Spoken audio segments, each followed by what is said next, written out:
first segment that we have coming up today on Just Give Me the Mic. I have the pleasure of sitting with my first guest, Malik Turnage, of Conversations with Malik, you know. And thank you so much for joining me today because, you know, we've been in conversation before, right? And we kind of swapped stories, gave a little bit of background information about, you know, what we're doing, as our main themes of our shows and everything. So it's definitely a pleasure to have you join me today. So give us some background, Malik, on the show and how you got started with your show. Well, it's ironic. What inspired me to start the show was the presidential election. Oh, with Obama? With Trump. Oh, with Trump. Oh, this recent one, the last one. Okay. Yeah. Who I like to call the orange orangutan. That's a good name. Yeah. So what happened was I was a little befuddled about the schizophrenia of America. How we can elect Obama, and then the same country can turn around and elect Trump. Right. Yeah. So I won't say that I was in a depression, but I was. I fell into a dark place. Okay. And because you was thinking about society as a whole, like from one extreme to the other extreme, and all the different components that are part of that, right? Yeah, I was really devastated. But then because I'm a doer and I'm not just a talker, what kind of rang to me was be the change that you seek. Right. So we was in the living room and I was talking with the family, we was talking with the kids, and I was trying to think about, well, how can I get my message out? How can I talk? And he was like, Daddy, just do a podcast. Right. And I was like, a podcast? Well, what do I need to get it? And that was the beginning. So you've never done radio or public speaking or anything before, like what, 2 years now? Well, I've done some public speaking. Okay. But as far as like media and doing a show or anything like that, no.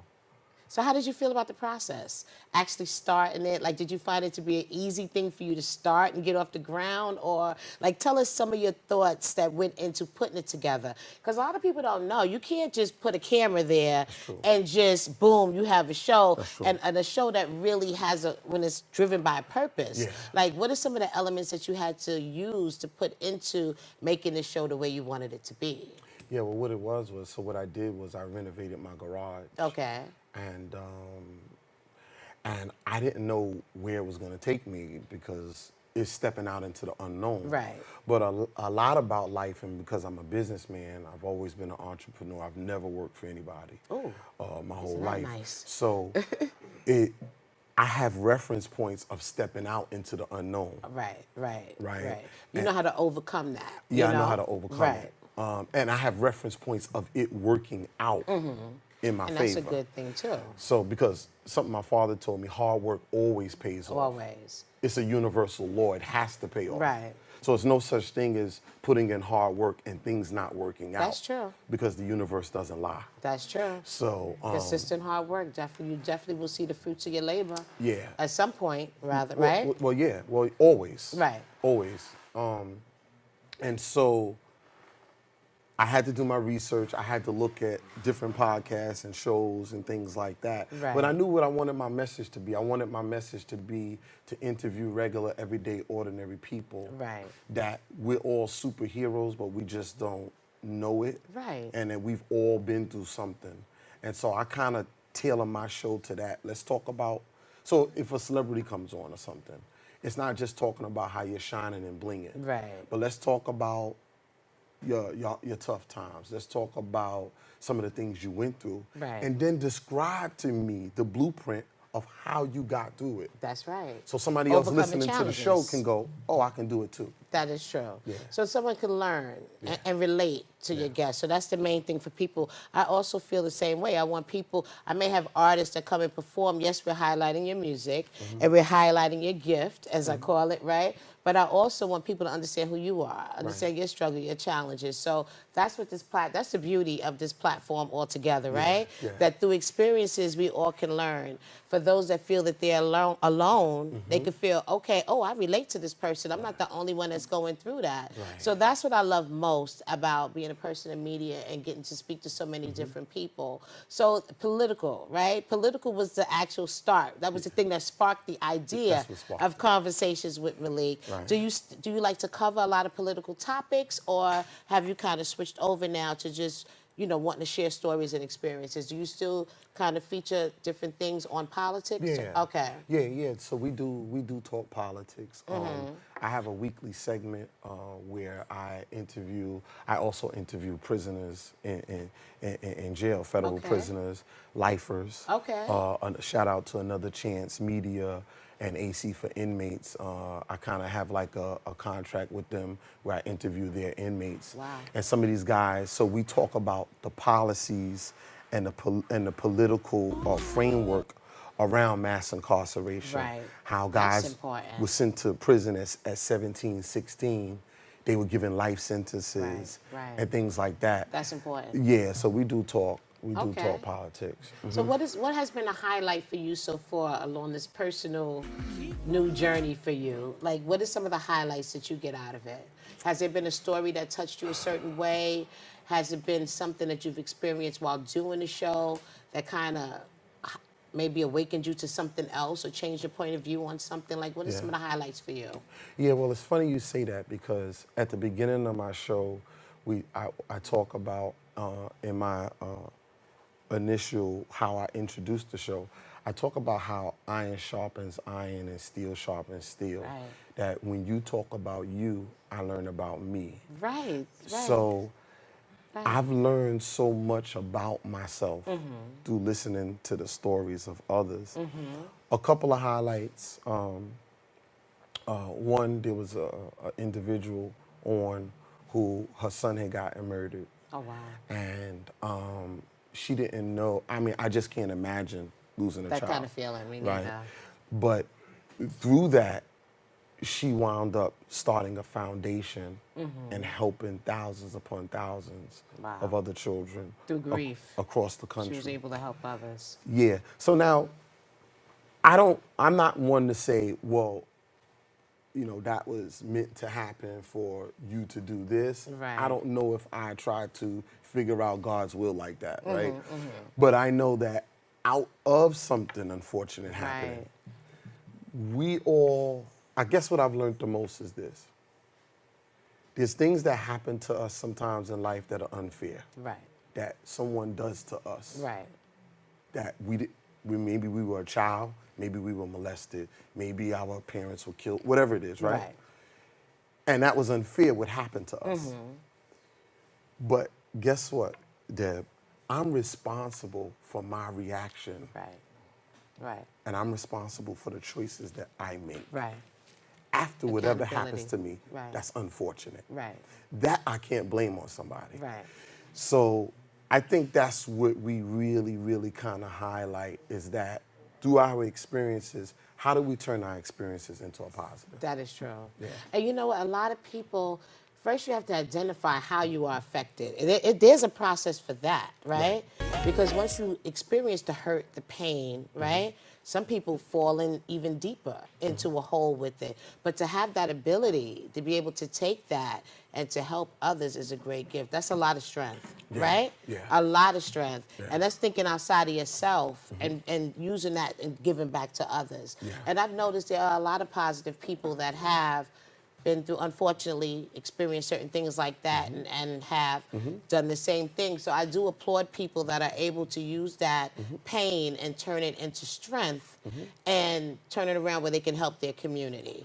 Do you also, like you said today, you have like a community event that you have to. So I know that you like to get involved with different things within your community. So tell us about that. Like some of the things that you've done through your show that, Yeah. So I go out to community events a lot of times.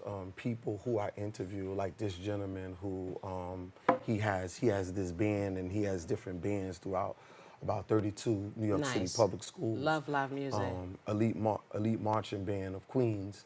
Mr. Larry Carthen, he was on my show. Okay. And I learned so much about him because he also was on Wall Street for 29 years and left and came and he's giving back to his community. Nice. So as a result of that, I get to go to events like this today. Right. But when he came on my show, he was willing to be transparent. So one of my things is, when you come on my show, you got to give me something.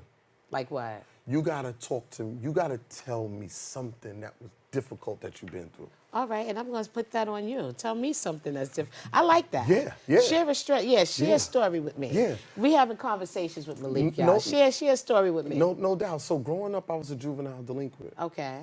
I hustled. I sold drugs. Okay. And I was always rebellious. So it was funny because I didn't like to listen to anybody. And it wasn't necessarily a bad thing. It's just that it wasn't channeled right. Okay. Right? So once you redirected that energy. Well, my name is But Malik. what happened? My name is Malik, and Malik means king. I so know. I'm a leader. That's right. That's right. I know. Right? So then you can't really put me in a box and tell me to follow, even though great leaders are also great followers. That's true. But I didn't know that then. I didn't know Because that. you was too busy leading. I was You was too too busy leading before I was qualified to be a leader. Right. Okay. You was leading, but you wasn't leading. And so we was making all the wrong decisions. Okay. So, But that's what you do is growing up, right? yeah. Very rarely do, we start off doing everything right? We Yeah. have the bumps, we have the Yeah, bruises. I mean, I wish I we was have more all of like that. my kids. My kids are good kids. I just Oh, wasn't, okay. I just Well, was, it's part of your environment too, right? Yeah. Environment, it's a whole lot of different reasons why, you know, Yes. you probably see the difference between your kids now based on what you had when you were younger. Yeah. I don't know. Yeah. But we work so hard as adults and parents to yes. bring a different type of life to our Yes. kids. So that environment Yes. is probably different today, yes, right? Yes, much different. Okay, Much different. My right. kids grew up much different than I Okay. did. But being in and out of DFY, youth facilities, getting high all the time, having near-death life experiences. Wow. I remember being, because I was so rebellious, even the guys that were selling drugs that were older, twice our age, they kind of came to us and said, listen, if we're going to do this, you guys got to work for us. Okay. And we were just like, No? no, that's not happening. Ooh. And as a result of that, they abducted me, they stabbed me in the head, they shot me. Oh, my And they left gosh. me for dead. Oh, wow. And the last thing I remember in being in the hospital, in Queens Hospital, I remember them saying, we're losing them, Wow. right? My main artery in my head was sliced open, and it retracted, so they had to get it, to pull it back together, to stitch it, to stop the bleeding. You can't give anybody anything for pain until you can stop bleeding. Right. So I had to endure all of that Wow. with no pain medicine. How old were you? I was 15. 15. Yeah, I was 15. Wow. I was 15. But see, you would think that things like that, I would have learned my lesson, and it actually made me more bitter, right? And I was a very bitter young man. So it was kind of disguised as, oh, Malik is tough, Malik is no joke. That wasn't the case. I was really hurting. Right. Right. I was really hurting. And Right. so to be able to, so we all have a story. Right. We all have a story, but that's wow. And our stories make us superheroes. So like Batman lost his parents, Superman lost his his uncle. No, Superman lost his whole planet. Right. Right. Right? His foundation. It's right. actually what we go through that makes us superheroes. I agree. And I really want on my show for people to understand what came out of the election, that, you know what, if we want to have change in this country, it first starts with us individually. That is right. Well, I appreciate you sharing that story, because to see you today and know all the things that you're doing today, just think, and that's a lesson for everybody. The choices that we make, look how that you could not, it could have been a possibility that you wasn't here to even sit here today. So, like we said earlier, we like to share the experience of others, hoping that we can help someone else. Yeah. Maybe there's somebody else that will see this interview and hear something that you went through, your story that you shared, and be like, look, I need to think about that. Because people don't really value life. Some people, when you're caught up in them streets, there's the value of life is decreased so much. Right. And me, I tell you, I just started as a high school teacher, and I'm sitting with children that some of them don't have no hope. They don't know where they're gonna live. They don't know what they're gonna eat. They just don't have no hope. And then we have these children sitting in classrooms and we trying to teach them algebra. And they like, look, that's the farthest thing on my mind that I'm thinking about right now. I'm thinking about, is my father gonna be arrested? Is my father coming out of jail? Am I gonna eat when I wake up in the morning? It's all these different things that you have to think about. And I have to take in, I can't say, oh, this child is bad and acting up. I don't know what this child is going through, right? So you really have to think about that. So I appreciate you definitely sharing that. Let us know how if someone wanted to be a guest on your show, let us know where they can catch your show, how to be a guest on your show, and yeah, let us know. Well, listen, you can catch me at Convos with Malik. That's the website. Convoswithmalik.com, convoswithmalik.com. Instagram at ConWMalik. My Facebook page, Conversations with Malik.